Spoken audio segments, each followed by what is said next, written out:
With a news update on WHTC Holland's Cool FM, I'm Gary Stevens. A Lakeshore community shocked by a murder-suicide involving a family of 8 comes together to grieve today. An 11 a.m. public memorial service at Harvest Vertical Church in Grand Haven off of US 31 is scheduled to honor 39-year-old Mandy Karolkiewicz and her 6 children, ranging in ages from 5 to 15, all of whom were slain on July 24th by her 47-year-old husband, Christopher, who subsequently took his own life after setting fire to their home following the murders. Having a public service is part of the healing process following such a tragedy, according to India Ambrose, advancement manager with Holland-based Resilience, Advocates for Ending Violence, the nonprofit that deals with domestic abuse matters on a daily basis. Tragedies like this don't just affect the people directly involved. They ripple out to neighbors, coworkers, classmates, entire schools. Grief like this is heavy and it's shared, and Resilience just wants to express that we're here.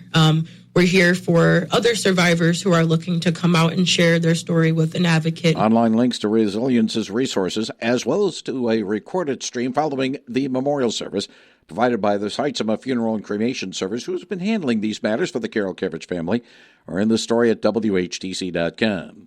The look of a Lakeshore community could be changing soon. During this evening's business meeting, the Saugatuck City Council will be asked to approve a recommended brand direction and logo, as presented during last Wednesday's council workshop by retained consultant Concept A Creative Studio. This would include new signage as well as a website overhaul. Such a refreshing of the municipal image was long overdue, according to Councilwoman Lauren Stanton, who is a member of a branding advisory committee that has been involved in the matter since being formed last December. The signage is something that we've been hearing from business owners needing more wayfinding, whether it's for parking, more businesses, restaurants, parks, that sort of thing. We've seen it in other communities, in our surrounding communities, and it'd be really nice to update our signage. And in order to do that, we have to start with the logo. The 6:30 p.m. Saugatuck City Council business session is in the second floor meeting room of Saugatuck City Hall off of Butler Street. An online link to the agenda and supporting documents is in this story at WHTC.com. West Michigan continues to see drought conditions this week. The latest weekly update from the U.S. Drought Monitor shows drought conditions present in more than 57% of the state. In West Michigan, most counties are seeing abnormally dry conditions. So what does that mean for residents? Holland Fire Marshal Brent Grondyke. Have some awareness to not be burning when it's abnormally dry or excessively dry. Be mindful of what you're burning so that you're not overloading any sort of a fire pit or wherever it is that you're having your fire at, so that you get material that falls out of that containment area and then spreads to the surrounding structures or grass cover. Portions of the Upper Peninsula are seeing the worst drought conditions in the state with moderate severe conditions.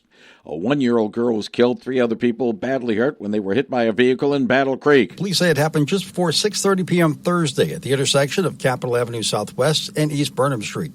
A 30-year-old woman was crossing Capitol Avenue with the year-old girl, a 9-year-old girl, and a 5-year-old girl when they were hit.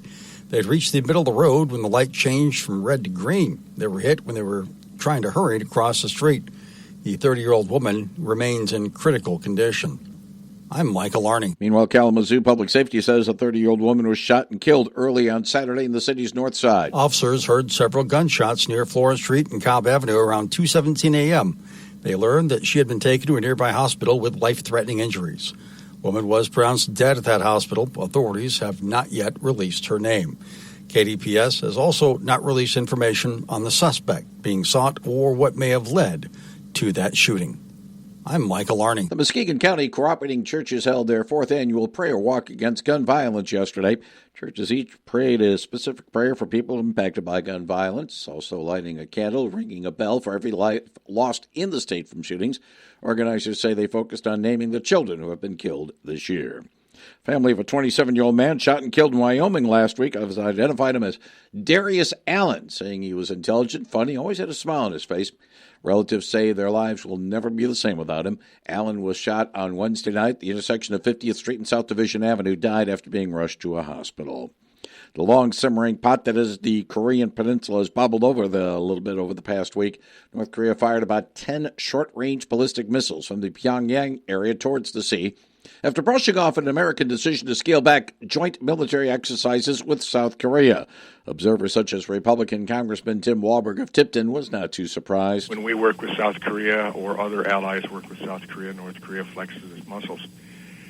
But ultimately, the key to stopping all that from happening is America remaining strong. Last week, President Trump said he planned to meet with North Korean leader Kim Jong-un this year after holding 3 such sessions during his first term. Neither the White House nor Pyongyang have confirmed plans for any new meetings.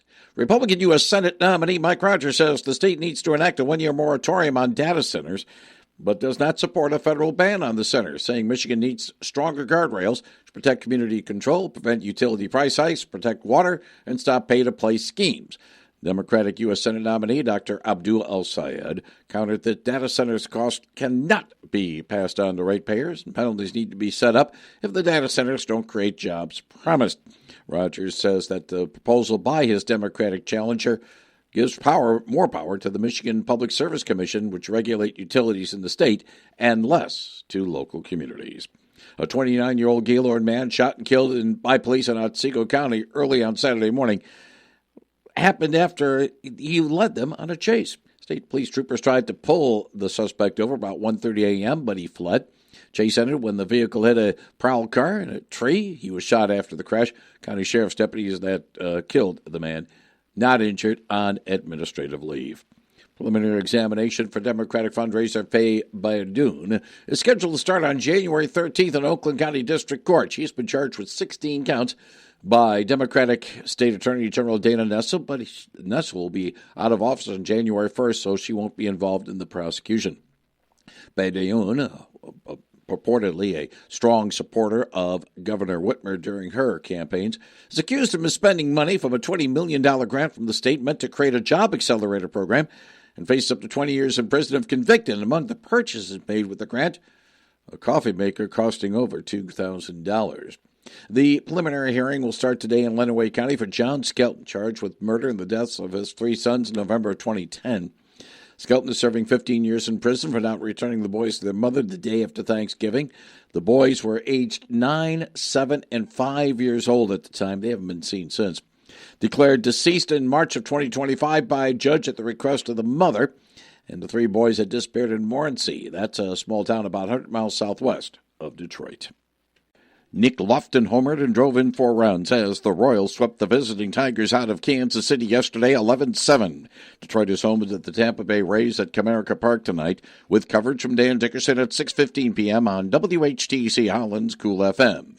Ian Happ had a grand slam with 5 RBI as the Cubs mauled the Mariners in Seattle yesterday 19-2. Offensively, we did a really good job the first couple games of the series, and I think we scored 5 in each game, but had opportunities to score more. And when we have days like that, it feels like one of these is coming. I think that's how good the offense has been this year, and so to drive a bunch of runs in and kind of put it away was really nice. Chicago faces the Arizona Diamondbacks in Phoenix this evening. Tristan Peters' solo homer in the bottom of the 9th inning enabled the White Sox to edge the visiting New York Mets yesterday 2-1. It's what you dream of as a kid. You make up those scenarios in your head when you're little, and then now I get to be in those situations. They're high pressure, but it's just at the end of the day, it's a lot of fun. Chicago entertains the Texas Rangers at Wright Field tonight.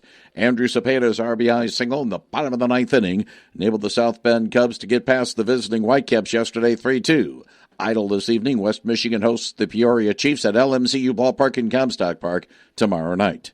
Get the latest news anytime at WHTC.com.